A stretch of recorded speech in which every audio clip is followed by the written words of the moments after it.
one Rick to another Rick. That was great. Thank you. You got to listen to the Rick. Yes. So today's talk title that I picked, which was kind of long for what we normally do, but drifting to the side, check your alignment. So I figured I should tell you a car story. And so I grew up in Las Vegas, and my dad lived there for quite a while, and so I would always drive over to Vegas, no matter whether I was in Northern California or Southern California. And that was just how it was, time to go see Dad, jump in the car, go to Vegas. And so in the last few years, I needed to see him more often. Once my mom passed, he was kind of needing some connection, and I was needing some connection. So I would drive more often over to Vegas from here. And so I got it down to quite a routine. I could hop in the car, drive the 4.5, 5 hours to get there. I had my favorite places to stop along the way, and I would get there, and then I would stay until my dad fell asleep, and then I would get in the car, whether it was 11 o'clock or 12 o'clock at night, and drive home, because I wanted to maximize my time there. And so the last time I drove over to Vegas, before I left, my car was getting a little bit older, and so I went down and had it checked out, or is everything okay? The tire's okay? And they checked it out and said, yeah, you're good, you're good. So drove over to Vegas and did my normal visit, and then it was time to come home. So I'm driving home and just getting outside of Barstow, and I hear this terrible noise, and so that startled me. And I don't know if you've ever been on that freeway outside of Barstow, but there's nothing there. The only thing there is off ramps and luckily some on ramps. But anyway, there's just nothing out there. And so I took the exit and then got a flashlight out and found that the tread for my tire had come off, the inside of the tire, but the tire didn't deflate. The tread had come off. And so I was like, okay, I'm in the middle of nowhere, that wind's blowing like crazy, and I'm on a kind of a slope of the off-ramp, so I'm like, okay, what am I going to do? The tire didn't deflate, so I said, okay, I'm going to turn on my emergency flashers, and I'm going to go to Barstow. And so I went 40 miles an hour or so and got all the way to Barstow, and that changed my tire and went home. And so I told my dad about that story, and he said, you know what, you can't drive here anymore. That scares me, And so I said, okay, well, there's got to be a different option. And so what I explored was, at the time, this was probably 6 years ago, at the time it was actually just about cheaper to fly than it was to drive my car. And so I picked another option. I started flying to Vegas. And so we're going to come back to the car story, but I wanted to share that with you. And so that was my experience there, and it was kind of frightening. And I don't have too many frightening experiences on the plane, so I'm good with that. I made that choice. But I also wanted to share with you, having this class on Monday nights, and I'm really excited to get into Thomas Troward's work on the creative process. So I thought it would be neat to kind of bring you some of the highlights, so you don't have to sit here for 14 hours or whatever for the class, but I'm going to give you a little snippet. Is a little snippet okay with everybody? Yes. Okay, good. And so I finally found where Holmes' comment of principle is not bound by precedent came from. Troward had said that. And so I've always kind of wondered, all right, what does that mean? And I've mentioned that to you guys before, that it's like, okay, what does it mean? And it means that whatever happens in the future is not bound by what happened to you in the past. How many of you actually believe that? Okay, a few of you. How many of you, when something happens that has happened to you before, you go, up, here we go again? Anybody do that? Yeah, a few. Yeah, also. And so the idea is that There's infinite possibilities that are happening out there, and that we can choose a different path. And so what Troward says is there is a link, a chain of cause and effect that goes about and goes forward on everything. Everything that happens is a chain of cause and events. And so as you're going down that path and you're wondering, just like I was driving my car all the way to Vegas all the time, it's like, is there a different way? Is there a different place that I can go? And the answer is yes. In your thoughts, you can decide, all right, I want to do something different. Let's not continue down this chain. Let's create a new one. Create a new one. Remember, it's infinite possibilities, right? So infinite is what? More than one, right? It's probably what? More than we can think of, right? It can, I mean, you can, just think, just using the driving to Vegas, what are all the possibilities? I chose to fly, but what, you could take a bus. You could take that new train that they're going to build. There are all different kind of options. And so in our minds, we can come up with what has been presented to us in the past. In other words, we can maybe come up with 5 things or 10 things. But how many possibilities are there? Again, it's infinite. So it's not the 4 or 5 or the 10 that we can think of because of what our life experiences have been. It's infinite. There is no limit. And so the idea behind it being infinite is there's always another way. There's always another way. And so we have to do something to start this off, this creative process off. And it has to be, we have to realize that our thoughts create. How many of you have heard that before? Your thoughts create, right? But have you ever explored, well, what does that mean? What does it mean that my thoughts create? Does that mean that, I'm making a cake, or, that I can only work within, and so my choices around my current environment are the only ones that I get to make? No, it's, again, infinite possibilities. It's infinite. And so once you know that your thoughts create, then it's wide open for you. You can go anywhere. You can do anything. And the confidence and faith that you have that there's infinite possibilities enables you to go with that saying, if I don't succeed, try again, because the infinite possibilities are there. So if this one didn't work, let's try another one. And so I have some quotes for you today, as I like to always share with you. And I have Troward and I have Holmes. So we're going to start out with Holmes. The kingdom of heaven is like a grain of mustard seed. As the very small mustard seed grows into a large plant, so our inward thoughts and desires, when in conformity with truth, take form and become multiplied through the creative process of mind. Was there any phrase or part of that caught your attention? I kind of emphasized it, and I'll emphasize it again. When in conformity with the truth.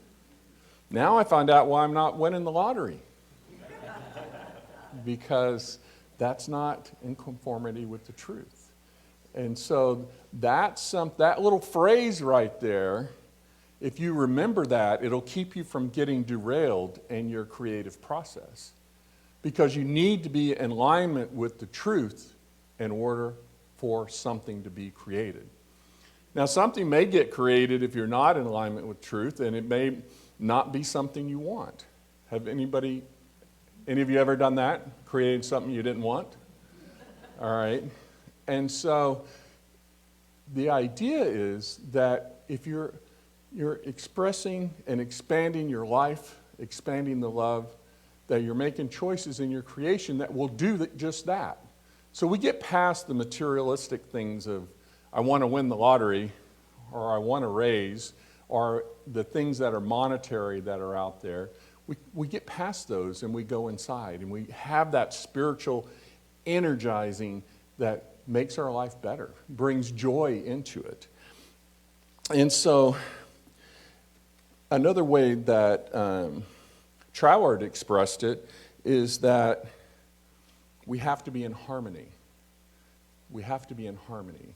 We can't be in disharmony because God is always harmony. And so then the thing that popped in my mind was pretty cool, that the phrase, do no harm to yourself or others. The Buddhist phrase. Do you guys remember hearing that? And so that's what your thoughts have to be also. Do no harm to yourself or others. And so as you approach that, that's what sets you up for success, is that you have to know your beginning point and where you're headed. And so if you began on something that's of untruth or something materialistic or something that's just, kind of shaky of its foundation, you're going to have limited or no success with that.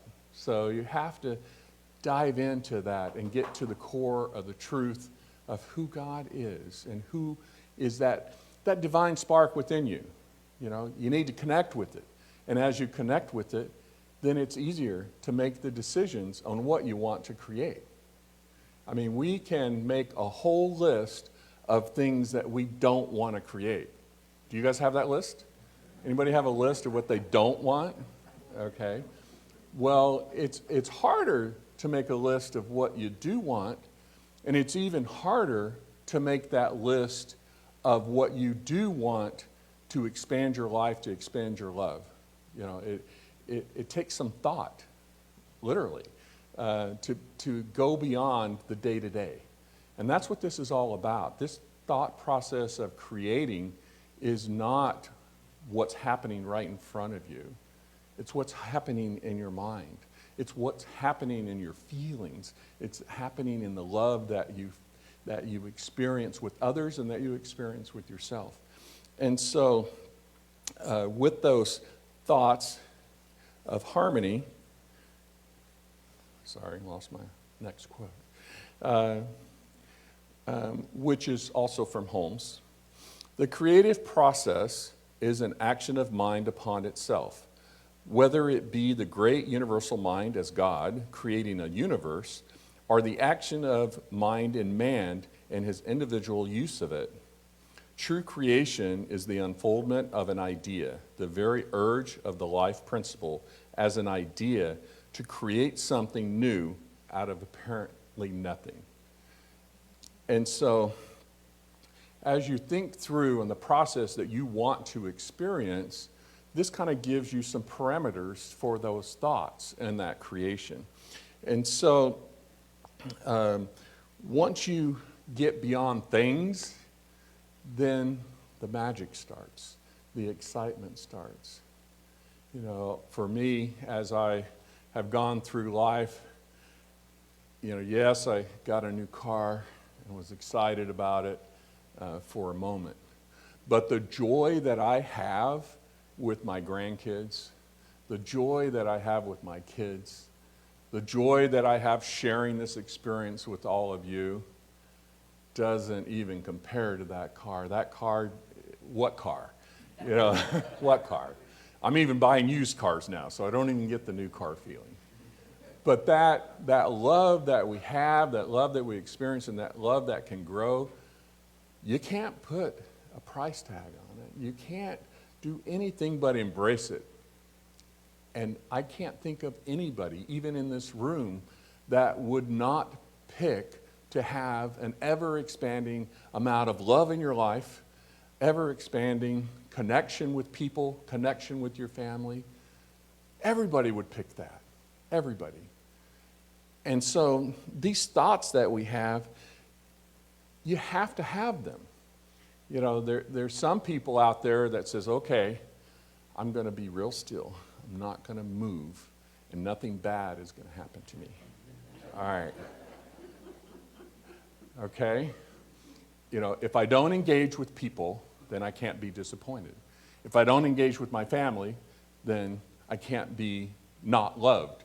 So if I just stay here and I don't move, This closet is getting kind of confining. But if I don't move, then just maybe everything's going to be okay. You can't do that. Life will not be denied. God will not be denied. It is ever increasing and ever spiraling upward. It's going to happen. The choice that you have to make is, are you going to go along with it? Or are you going to fight it? So I encourage you to go along with it. And so this was an interesting, the last quote I have for you is from Troward. And it may not be a quote. It may be a summary, because, I'm looking at the class materials. So, but anyway, it was powerful to me, so I wanted to share it with you. What any power does depends upon what it is, for the simple reason that it cannot give out what it does not contain. Spirit is life, and because it is life, it must be love. Because it is life, guided by love, it must be light. From this proceeds power, because spirit is love, life, light, and power, it is also peace. Next, the spirit must be beauty. And lastly, spirit must be joy. Those are the God qualities, and the way that it was phrased together was just really powerful to me. And the things that we seek, the thoughts that we use to create experiences in our life and in our mind, they should line up with those God qualities, right? And so if they don't line up, probably not going to happen. Or they may happen, just not the way you want them to. But we all know what love is. We all know what God is. We all know what peace is. How many of you would like to have more peace in your life right now? Well, your thoughts can create that for you. Your thoughts can create that, and just the faith and energy behind knowing that your thoughts create is a blessing in your life. Something to embrace. And imagine if you're the living example of God, you're the living example of love, how fun would that be to share it with somebody? And also, how would you feel if somebody else embraced that love and returned it back to you? What a life, what a world this would be, right? And so, going back to my car, there were infinite possibilities there. But what was the driving force? The driving force for me was the joy that I had seeing my dad, and the joy that my dad had seeing me. And what expanded through that experience of time with my dad? Peace, love, joy, they all were there, and they were growing. Every visit would be better. Every visit would be more. Can it be too much more? Can you reach the limit and go, okay, sorry, I have enough love now. I have enough peace. Just let me be. I'm here. I'm peace. Again, it's like, don't let me move. I got this peace right here, right where I want to be. I don't want to move. I don't want this to get away from me. But what's happening? Right? God is ever spiraling upward, ever moving. So guess what? Catch up. Keep up. Right? Now, can you catch up and keep up with God? No.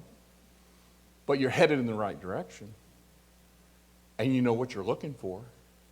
And if you can do that, what a great life you can have. And the only thing that stops us is ourselves. The only thing that stops us is that we don't think we can, that we don't have a choice, that we don't have control. But we really don't have control, do we? We don't have control, but what we do have is faith. And what we do have is the ability to understand the truth and that as we live in the truth, we can expand those qualities of God in our life and in other people's lives. So I challenge you, find that peace and joy in your life and expand it. And don't stop. Don't settle. Don't settle for what you have today, because there's infinite amount more for you to have. So let's grab the possibilities of infinity, of love and joy and peace and wisdom and power. Let's just grab it and run with it. And it'll make your heart smile. And so it is.